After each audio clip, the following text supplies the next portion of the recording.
Pastor Praveen పగడాల మృతిపై సంచలన విషయాలు వెల్లడించారు ఐజీ అశోక్ కుమార్.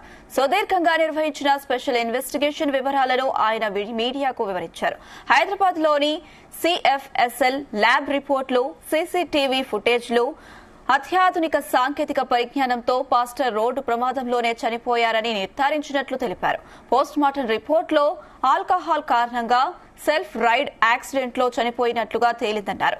ఆరోపణలు చేసిన వారు ఎలాంటి ఆధారాలు తమకు ఇవ్వలేదని, కుటుంబ సభ్యులు కూడా ఎలాంటి అనుమానాలు వ్యక్తం చేయలేదన్నారు. హైదరాబాద్ నుంచి బయలుదేరినప్పటి నుంచి రాజమండ్రికి వచ్చి దారులన్నిటి సీసీటీవీ ఫుటేజ్ పరిశీలించామని, దారిలో వైన్ షాప్ లోని యూపీఐ చెల్లింపులను కన్ఫర్మ్ చేసుకున్నామని తెలిపారు. అలాగే దారిలో 3 చోట్ల కింద పడ్డారని ఐజీ అశోక్ కుమార్ తెలిపారు.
పాస్టర్ ప్రవీణ్ పగడాల మృతిపై సంచలన విషయాలు వెల్లడించారు ఐజీ అశోక్ కుమార్. సుదీర్ఘంగా నిర్వహించిన స్పెషల్ ఇన్వెస్టిగేషన్ వివరాలను ఆయన మీడియాకు వివరించారు. ఇదే అంశానికి సంబంధించి మరిన్ని అప్డేట్స్ మా ప్రతినిధి ప్రసాద్ అందిస్తారు. ప్రసాద్, తీవ్ర సంచలనం సృష్టించిన పాస్టర్ ప్రవీణ్ పగడాల మృతికి సంబంధించి కేసును ఏదైతే పోలీసులు కొలికి తీసుకొచ్చారో, ప్రస్తుతం ఐజీ అశోక్ కుమార్ దీనికి సంబంధించిన వివరాలు ఇవాళ ఉదయం 10 గంటల నుంచి కూడా ప్రారంభమైన మీడియా సమావేశంలో కూడా వివరిస్తున్నారు. మొత్తం 43 సీసీ ఫుటేజ్లను కూడా ఆయన ప్రదర్శించడం జరిగింది. పూర్తి స్థాయిలో ఆయన హైదరాబాద్ లో బయలుదేరిన దగ్గర నుంచి ఎక్కడెక్కడ ఆగారు, అదేవిధంగా ఎక్కడెక్కడ ఆయనకి రోడ్డు ప్రమాదాలు జరిగి వీటికి సంబంధించిన సీసీ ఫుటేజ్ కూడా వెల్లడించడం జరిగింది. అదేవిధంగా అత్యంత కీలకమైన పోస్ట్ మార్టం నివేదికను కూడా ఐజీ అశోక్ కుమార్, ఎస్పీ నరసింహ కిషోర్ విడుదల చేయడం జరిగింది.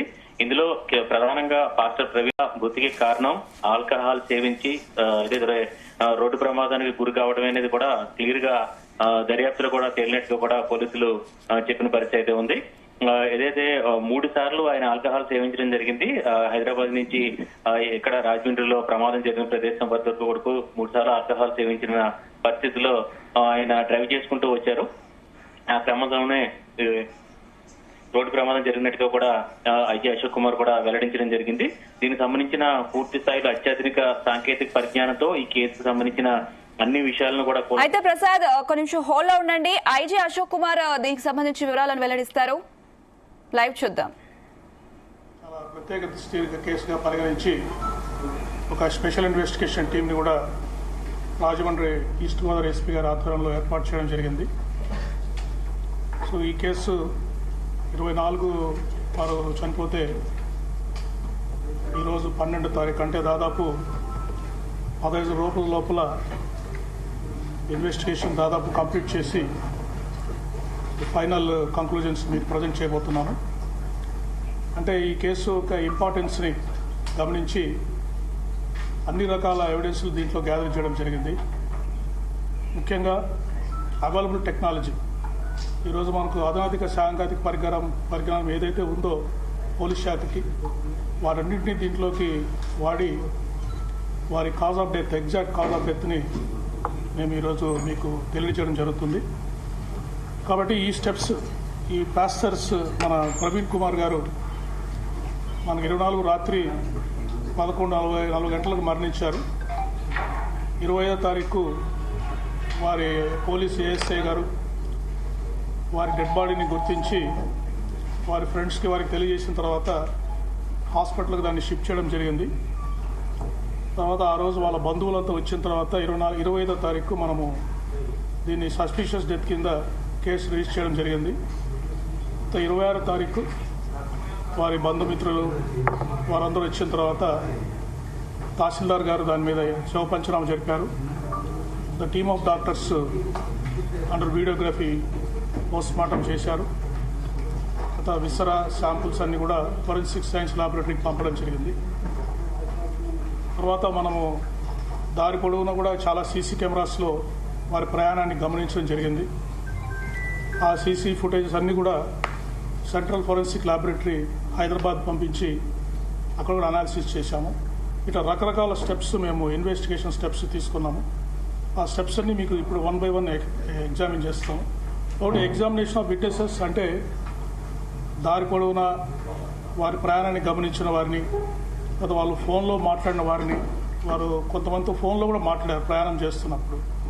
లేదా ఇక్కడ వారి ఫ్రెండ్స్ని ఇక్కడికి వస్తున్న ప్రదేశానికి ఇక్కడ ఒక హౌస్ చూసిన సైట్ చూసిన అబ్బాయితో వెల్డింగ్ చేయడానికి ఒక అబ్బాయిని మాట్లాడారు. ఆ సైట్లో వారితో మాట్లాడాము.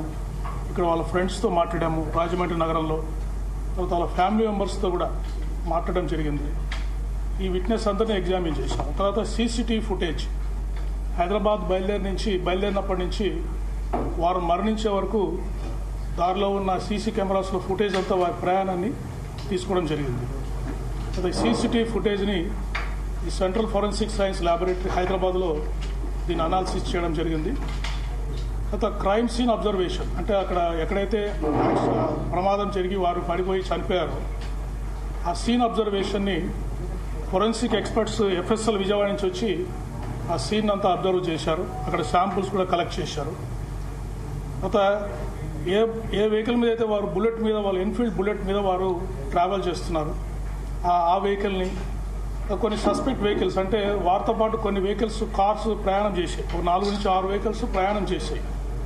ఆ వెహికల్స్ అన్నింటినీ కూడా ఫోరెన్సిక్ ఎక్స్పర్ట్స్ తర్వాత team of transport officials district transport officer east Godavari district సంబంధించిన ఎంవీఐ, ఏఎంవై, డిటిఓ గారు ఆ వెహికల్స్ అన్ని ఎగ్జామిన్ చేశారు.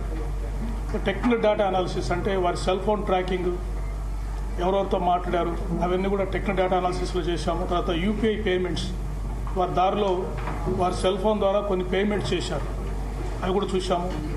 తర్వాత post mortem examination team of doctors చేశారు. ఈ అనాలిసిస్ ఆఫ్ ఆబ్జెక్ట్స్ బాడీలో ఉండే ఆబ్జెక్ట్స్ అన్ని ఎఫ్ఎస్ఎల్ ఆర్ఎఫ్ఎస్ఎల్ విజయవాడలో ఎగ్జామిన్ చేశారు. ఫైనల్ ఒపీనియన్ వచ్చింది. ఇన్వెస్టిగేషన్ ఫైండింగ్స్ ఈ లైన్స్లో మీకు మేము ఎక్స్ప్లెయిన్ చేయడం జరుగుతుంది. నెక్స్ట్ సో ఎగ్జామినేషన్ ఆఫ్ విట్నెసెస్లో మెయిన్ వారి కుటుంబ సభ్యులను ఎగ్జామిన్ చేశాము. వారెవరు కూడా మాకు ఎటువంటి అనుమానం లేదు, పోలీసు వారే ఇన్వెస్టిగేట్ చేసి వారికి మరణానికి కారణం తెలియజేయడం చెప్పడం జరిగింది. తర్వాత వారు ఒక 6 మందితోటి 24 తారీఖు వారు ప్రయాణం చేసినప్పుడు సెల్ ఫోన్లో 6 మందితో మాట్లాడారు. వారి భార్య, కొంతమంది ఫ్రెండ్స్ తోటి మాట్లాడారు. ఎక్కడ కూడా జనరల్ టాకే చేశారు, ఏది కూడా వేరే విషయాలు ఏమీ మాట్లాడలేదు.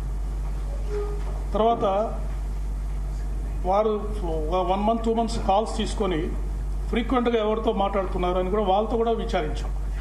సో వాళ్ళు కూడా జనరల్గానే చెప్పారు, ఈ రిలీజియస్ మ్యాటర్స్, పర్సనల్ మ్యాటర్సే వాళ్ళు వారితో మాట్లాడినట్టు చెప్పారు. తర్వాత ఐ విట్నెసెస్ ఇప్పుడు జర్నీలో వారు హైదరాబాద్ నుంచి బయలుదేరింది రాజమండ్రి వచ్చేంత వరకు కూడా ఒక పెట్రోల్ బంక్లో పెట్రోల్ పోయించుకున్నారు, కొన్ని షాప్స్ విజిట్ చేశారు. తర్వాత కొన్ని చోట్ల వారికి యాక్సిడెంట్ జరిగాయి. అక్కడ అందరు విట్నెస్లు ఎవరైతే ఉన్నారో విట్నెస్ అందరితోటి మాట్లాడడం జరిగింది. తర్వాత కొంతమంది ఇక్కడ రాజమండ్రిలో కానీ చుట్టుపక్కల ప్రాంతాల్లో ఇది మర్డర్ అని, తర్వాత సస్పీషియస్ డెత్ అని సోషల్ మీడియాలో టీవీలో ఇంటర్వ్యూస్ ఇచ్చారు. వాళ్ళందరికీ నోటీసులు సర్వ్ చేసి వాళ్ళందరినీ కూడా ఎగ్జామిన్ చేయడం జరిగింది. బట్ వాళ్ళు ఎవరు కూడా వారు చెప్పిన కారణాలకు ఎటువంటి ఎవిడెన్స్ కూడా ఇవ్వలేకపోయారు. తర్వాత లోకల్ విట్నెసెస్ని ఇక్కడ ఎగ్జామిన్ చేశాము. డ్రైవర్స్ ఎవరైతే ఆ 4-6 వెహికల్స్ వారి మోటార్ సైకిల్తో పాటు ప్రయాణం చేసాయో ఆ డ్రైవర్స్ అందరినీ కూడా మాట్లాడారు. Right, next. సో ఈ ఐ విట్నెసెస్ అంటే ఓరల్ ఎవిడెన్స్ వాటి ఫైండింగ్స్ ఏంటంటే ఈ శ్రీ ప్రవీణ్ పగడాల గారు వారు is a Christian teacher and motivational speaker. వారు హైదరాబాద్లో మేరేడుమట్ట దగ్గర నివసిస్తారు. ప్రవీణ్ పగడాల గారు మార్నింగ్ 11 o'clockకి బైక్లో రాజమండ్రికి బయలుదేరారు. పర్పస్ ఏంటంటే రాజమండ్రి దగ్గర నామవరం అనే గ్రామం దగ్గర ఒక బైబిల్ కాలేజీ వారు కన్స్ట్రక్షన్ చేస్తున్నారు. ఈ వర్షాన్ని మనకు భయ ఆకాశాన్ని లోకల్గా ఎవరైతే ఆ స్థలాన్ని ఎంపిక చేయడానికి హెల్ప్ చేశారో, రిజిస్ట్రేషన్ హెల్ప్ చేశారో వారు, అడపాక జాన్ అని చెప్పేసి ఒక వెల్డర్, ఆ రోజు వారు వచ్చి అక్కడ వెల్డింగ్ పనులు అక్కడ కొన్ని స్టార్ట్ చేద్దామని వాళ్ళు ప్లాన్ చేశారు ప్రవీణ్ గారు. సో వారిద్దరు కూడా ఆ వర్షాన్ని మాకు సపోర్ట్ చేశారు. తర్వాత ఎందుకు బైక్లో వచ్చారు అంటే, బైక్లో ఇక్కడికి వచ్చి రాజమండ్రి ఫ్యూచర్లో వారు ఇక్కడే ఉండి ఈ బైబిల్ కాలేజ్ కన్స్ట్రక్షన్ అంతా చేయాలనే ప్లాన్లో ఉన్నారు. కాబట్టి వారు ఫ్రీక్వెంట్గా ఇక్కడికి వచ్చినప్పుడు వారికి వెహికల్ అవసరం అవుతుంది. అందుకని ఈ బైక్ని ఇక్కడే పెట్టి మళ్ళీ తిరిగి వెళ్ళి ఎప్పుడు రాజమండ్రికి వచ్చినా కూడా ఈ బైక్లో ట్రావెల్ చేస్తూ లోకల్గా పనులు చూసుకోవాలనేది వారి మెయిన్ ఉద్దేశంగా మనకు తెలిసింది. తర్వాత రాజమండ్రికి వారు వస్తున్నారనే విషయము వారి కుటుంబ సభ్యులకి, ఈ ఆకాష్కి, జాన్కి తప్ప ఇంకెవరికి తెలియదు. లోకల్గా వారెవరికి కూడా ఇన్ఫార్మ్ చేయలేదు ఆ రోజు. తర్వాత ఎవరైతే సోషల్ మీడియాలో పోస్టులు పెట్టారో, టీవీలో ఇంటర్వ్యూలు ఇచ్చారో, మాకు అనుమానం ఉంది అది ఇది అని చెప్పేసి, ఎవరు కూడా ఎటువంటి ఎవిడెన్స్, దాదాపు 10 రోజులు వాళ్ళకి టైం ఇచ్చాము ఈ ల్యాబ్స్ వచ్చే లోపల, ఎవరు కూడా ఎటువంటి ఎవిడెన్స్ కూడా మాకు ఇవ్వలేకపోయారు వారు చేసిన అలిగేషన్స్. నెక్స్ట్ తర్వాత వారు దారిలో వస్తున్నప్పుడు వైన్ షాప్స్ కూడా వెళ్ళారు. హైదరాబాద్లో, తర్వాత కోదాడ దగ్గర, తర్వాత ఏలూరు దగ్గర. అక్కడ కూడా వైన్ షాప్ ఎంప్లాయీస్ని కూడా మేము ఎగ్జామిన్ చేశాము. అక్కడ యూపీఐ పేమెంట్స్ చేశారు వారు. ఆ పేమెంట్ చేసిన ట్రాన్సాక్షన్స్ కూడా మేము కన్ఫర్మ్ చేసుకున్నాం. అక్కడ విట్నెస్తో కూడా మాట్లాడాము. దారిలో వారు 3 సార్లు వారికి యాక్సిడెంట్ అయింది రాజమండ్రి వచ్చే లోపల. ఒకటి వెంకట సాయి ఫుడ్ ప్లాజా చీలకల్లు దగ్గర ఒకసారి మోటార్ సైకిల్ నుంచి పడిపోయారు. అక్కడ ఒక లారీ వెనక పడుతూ వెళ్తూ వారు పడిపోయారు. అక్కడ నారోగా యాక్సిడెంట్, మేజర్ యాక్సిడెంట్స్ మిస్ అయ్యారు. ఒక ఆర్టీసీ బస్సు కూడా వారిని గుద్దబోయి పక్కకి వెళ్ళిపోయింది. సో అక్కడ ఎవరైతే స్టాఫ్ ఆఫ్ ఫుడ్ ప్లాజా ఉన్నారో వాళ్ళంతా వచ్చి వారిని హెల్ప్ చేసి మోటార్ సైకిల్ నిలబెట్టి పంపించారు. వాళ్ళందరూ కూడా ఈ ఇన్సిడెంట్ని కన్ఫర్మ్ చేశారు. కీసరా టోల్ ప్లాజా దగ్గర కూడా వారు చాలా వేగంగా వస్తూ అక్కడ ఒక బంకుని గుద్ది పడిపోయారు. అప్పుడు అక్కడ ఉన్న అంబులెన్స్ స్టాఫ్, మెడికల్ స్టాఫ్ వెళ్ళి వారితో మాట్లాడి వారికి ఏమైనా ఫస్ట్ ఎయిడ్ కావాలని విచారించి వారితో మాట్లాడిన తర్వాత వారు నాకు అవసరం అని చెప్పేసి అక్కడి నుంచి బయలుదేరారు. సో వారు కూడా ఈ ఇన్సిడెంట్ని మాకు కన్ఫర్మ్ చేశారు. రామవరం పాడు దగ్గర వారు విజయవాడలో దాదాపు 3:30 నుంచి 4 గంటల వరకు ఉన్నారు. విజయవాడ ట్రాఫిక్ ఎస్ఐ గారు కూడా ఇన్సిడెంట్ కన్ఫర్మ్ చేశారు. తర్వాత గొల్లపూడి దగ్గర వారు ఇండియన్ ఆయిల్ పెట్రోల్ బంక్ దగ్గర ఉన్నారు. అక్కడ కూడా వారు ఈ డ్రంకన్ అండ్ డ్రౌజీ స్టేట్లో కనిపించారని చెప్పేసి పెట్రోల్ బంక్ స్టాఫ్ మాకు చెప్పారు. సో ఈ విధంగా ఓవరాల్ ఎవిడెన్స్ మీద మనకి ఫైండింగ్స్ అన్నీ వచ్చాయి. నెక్స్ట్ సీసీటీవీ ఫుటేజెస్ ఇవన్నీ మీకు స్టెప్ బై స్టెప్ చూపిస్తాము. మొత్తం వారు హైదరాబాద్లో బయలుదేరినప్పటి నుంచి రాజమండ్రిలో వారు మరణించేంత వరకు కూడా